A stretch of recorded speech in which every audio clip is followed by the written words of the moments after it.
तो सुनील का आग्रह यही है कि है ना, मैं खाली इस बारे में बात एक बार कर दूं कि घर में रोज पूजा कैसे करनी चाहिए, तो उससे भी बहुत अच्छा हो जाएगा। तो ये वाला विषय ले सकते हो क्या? घर में रोज पूजा करनी चाहिए, कैसे करनी चाहिए उस बारे में। कौन कौन घर में रोज पूजा करता है? हाथ खड़ा करो जो जो घर में रोज पूजा करते हैं। इधर आधे लोग इधर है क्या? अच्छा, पूजा करते हैं। बढ़िया। तो छोटी छोटी करके बातें हैं, बताती हूँ एक एक करके। पहले तो घर में पूजा रोज करने के लिए क्या ध्यान देने की जरूरत है? सबसे खास बात, आमतौर पे घर में पूजा करने में क्या होता है, कई घरों में ऐसा होता है कि घर का एक जना पूजा कर रहा है, बाकी लोगों ने बोला कि हमारे घर की पूजा हो गई, इसने कर लिया, है ना। कोई एक जना कर रहा है और बाकी लोग उसको पूजा करने से ऐसे ही होता है।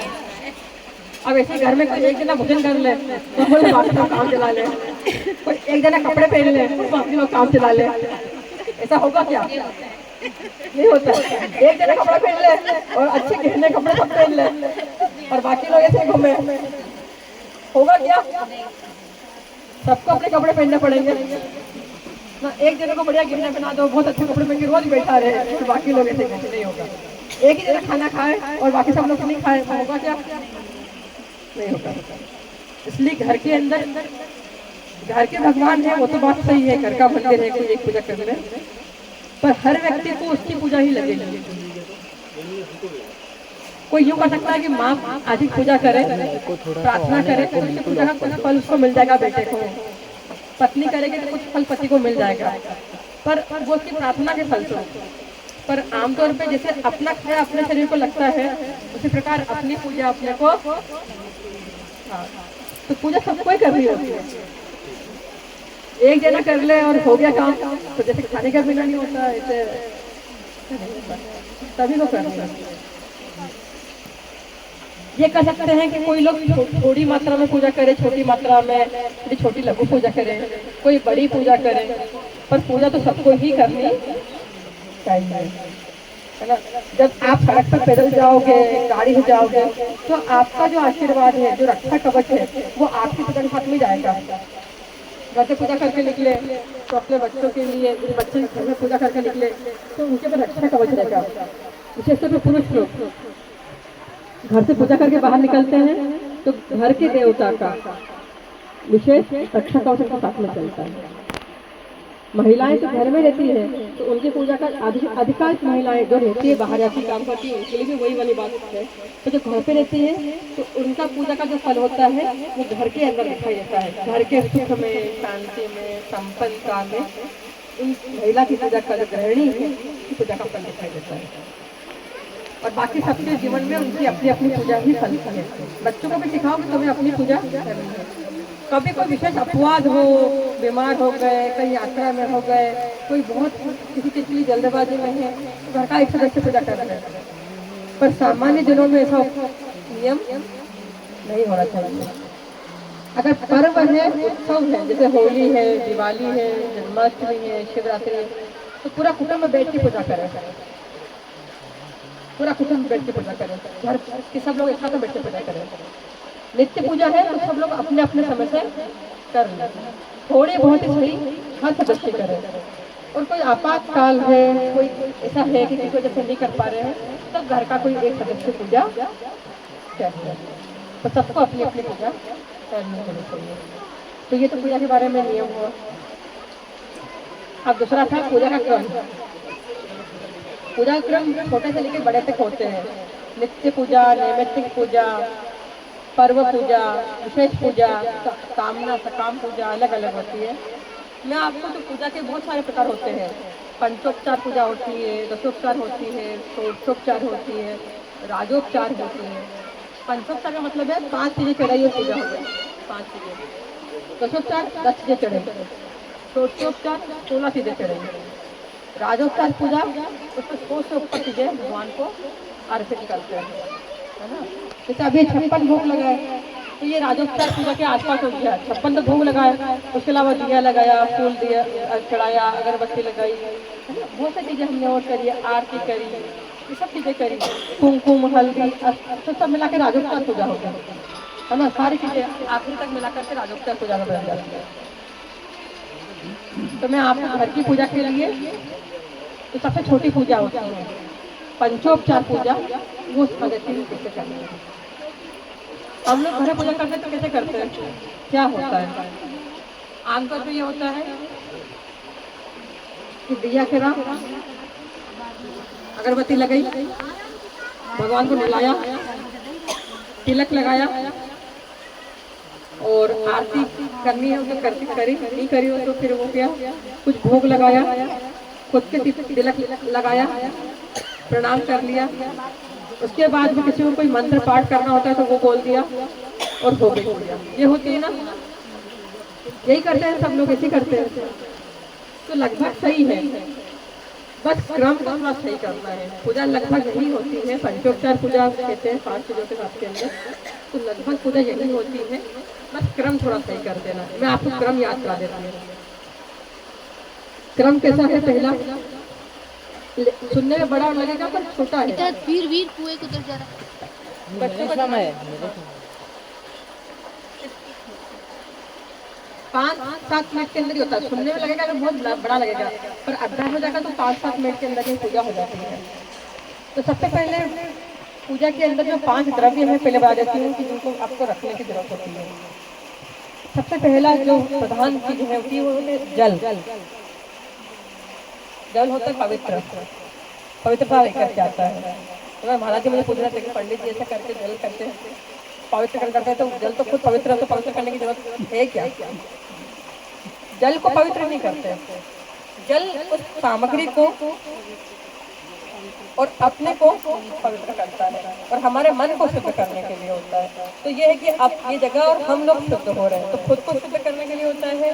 अगर कोई अशुद्धि कुछ हाथ छू गया होता है, जल पवित्र है, जल को पवित्र नहीं कहता है, जल की पवित्रता के माध्यम से बाकी चीजों को पवित्र किया जाता है। तो पहले सबसे पहली चीज होती है जल। और पंचोपचार पूजा के अंदर हम असल में 5 तत्व जल, पृथ्वी, वायु, आकाश, अग्नि, इन 5 तत्वों को ही पूजा में लेते हैं। इन 5 तत्वों को अलग अलग ढंग से पूजा में लेते हैं। तो पहला तत्व है जल, फिर अग्नि। अग्नि कैसे आई? दीपक से। वायु, वायु कैसे आई? धूप के साथ में। ठीक है। आकाश, आकाश कैसे आया? पुष्प, पुष्प आकाश का प्रतीक है, आकाश से ही रंग आता है ना। और पुष्प हमेशा ऊपर ऊर्जा की तरफ खुलता है, ऊपर की तरफ। तो नीचे मुँह करके खुलता है कोई फूल नहीं, आकाश। और अंतिम तत्व है पृथ्वी। तो जो भी प्रसाद चढ़ाते हैं वो आप, वो पृथ्वी से आया है। जो भी प्रसाद अभी ये भोग लगाए, तो चाहे आप मेरा गुड़ की गली चढ़ाओ, चाहे आप 56 भोग लगाओ, सब पृथ्वी से आए हैं। तो 5 तत्वों से होती है पंचोपचार पूजा। जल, अग्नि, वायु, आकाश और पृथ्वी। जल में है जल, अग्नि में है दीपक, वायु में है धूप, आकाश में है पुष्प और नैवेद्य प्रसाद। तो आपको पूजा के लिए किन चीजों की जरूरत है? जल की जरूरत है, अग्नि की जरूरत है, धूप की जरूरत है, पुष्प की जरूरत है और प्रसाद की जरूरत है। ये 5 चीजों की जरूरत है। पंचोपचार पूजा में 5 चीजें होनी चाहिए। 5 चीजों में तो कोई एक चीज नहीं हो तो फिर मन में प्रार्थना कर लेनी चाहिए कि मैं अपने मन से प्रार्थना करके आपको इसी घर पे कर रहा हूँ। मान लेते फूल नहीं मिला किसी दिन, तो मन में प्रार्थना कर ली अपने लिए कि मैं मन से पुष्प की कल्पना करके पुष्प चढ़ा रहा हूँ। कभी कोई घर के अंदर ऐसा होता है, कभी कभी घर के अंदर है ना अपने फूल लगते हैं, सूतक लगते हैं, वृद्धि सूतक, क्षय सूतक। बच्चे का जन्म हो गया तो वृद्धि सूतक करना, कोई शरीर छोड़ गया तो क्षय सूतक। ऐसी स्थिति में बैठ करके मन से पूजा करते हैं, कभी पूजा छोड़ते नहीं है भगवान को। क्या करते हैं? मानस पूजा। या तो घर के अंदर कोई कन्या आदि हो तो उससे पूजा कराते हैं, किसी ब्राह्मण देवता को बुला के पूजा कर सकते हैं, और नहीं तो मन से मानस पूजा जैसे कहते हैं मन से पूजा भी कर सकते हैं। मन में धूप चढ़ाया, मन में दीप चढ़ाया, ऐसा करा तो वो भी हो जाएगा। अब अगला है पूजा का क्रम। पूजा का क्रम क्या होना चाहिए? सबसे पहले याद कराती हूँ, याद करना, बुलवा के याद कराऊंगी ताकि याद रहे। सबसे पहले पवित्रीकरण करो। पवित्री पहले चीज क्या हुई? फिर से बोलो। पहली चीज हुई पवित्रीकरण। जल पवित्र है, जल की शक्ति लेकर के जो हमारे दोष आए हो, अशुद्धि हो तो पवित्र हो, हम लोग पवित्र हो।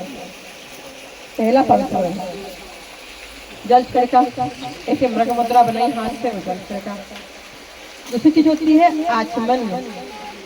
पवित्रकरण से, जल से बाहर, स्नान से बाहर की शुद्धि हो गई, भीतर अंदर की शुद्धि नहीं हुई, अंदर शरीर अशुद्ध है तो हम 3 बार जल पीते हैं। तो आचमन क्या करते हैं? पवित्रीकरण, और फिर क्या होगा? हाँ, हाथ में जल लेकर के 3 बार जल पीना और फिर अपने हाथ को धो देना।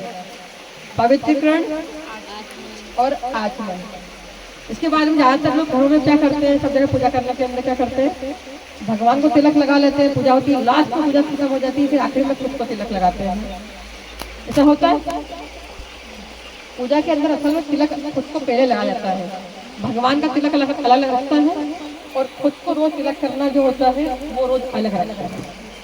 तो पहले भगवान से पहले खुद को तिलक करना होता है। वो इसके लिए कि तिलक करने का मतलब है कि आप पूजा करने के योग्य हो गए, अब आप देवता के समान हो गए, पूजा करने के योग्य हो।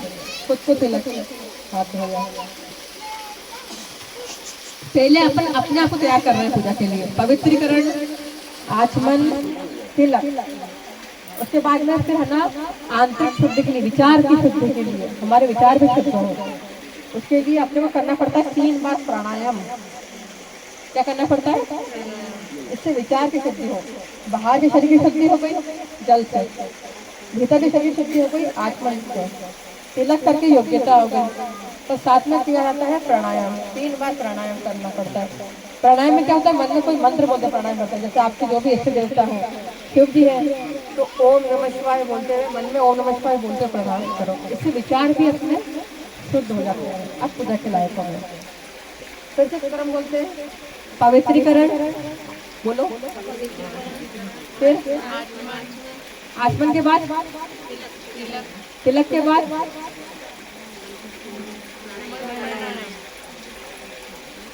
प्राणायाम। ठीक, अब अपन पूजा के लायक बन गए, अब भगवान की पूजा कर सकते हैं। तो भगवान की पूजा करने के लिए पहला क्रम है कि सबसे पहले दीपक जलाया। दीपक जला के जो साक्षी सूर्य देवता की उपस्थिति कर दिया, दीपक जलाया। दीपक जलाने के पश्चात के अंदर जो भी देवता आपके हैं, शिव जी हैं, गणपति जी हैं, माता जी हैं, भगवान ठाकुर जी हैं, जो भी देवता है उन देवता का थाली में लेकर के स्नान कराना। क्या करना?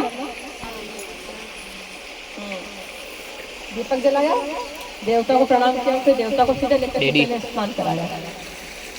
अलग अलग दिन अलग अलग ऐसा क्रम रहना चाहिए। गृहस्थी लोग ये क्रम अच्छा है।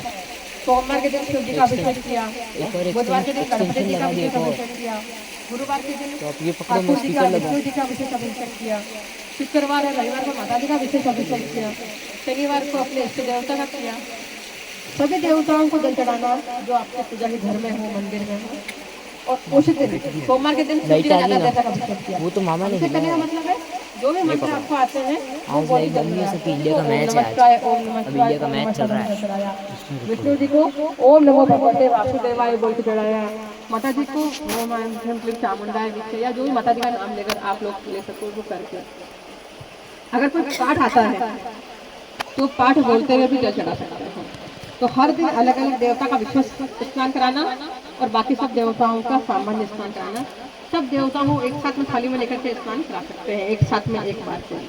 एक देवता का थोड़ा जगह दिया जाता है, कुछ दिन के विशेष देवता स्नान करा दिया भगवान को। तो स्नान के बाद में भगवान को वस्त्र धारण कराए।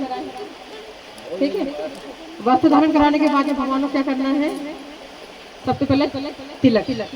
ये घर की पूजा के बारे में बात करें मैं। तिलक भगवान को क्या? तिलक। तिलक के बाद में होता है धूप। पहले क्या जाता है तिलक के बाद में? धूप बत्ती,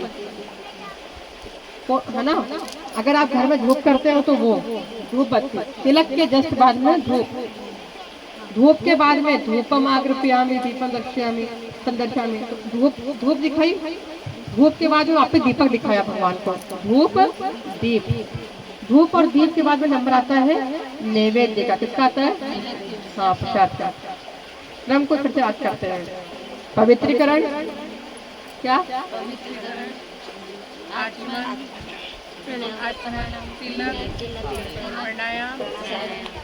देवता का स्नान, फिर क्या हुआ? हाँ, फिर दीपक, दीप, दीप प्रज्वलन, फिर देवता का स्नान, दीप प्रज्वलन, बोलो दीप प्रज्वलन, देवता का स्नान, देवता के स्नान में देवता को तिलक,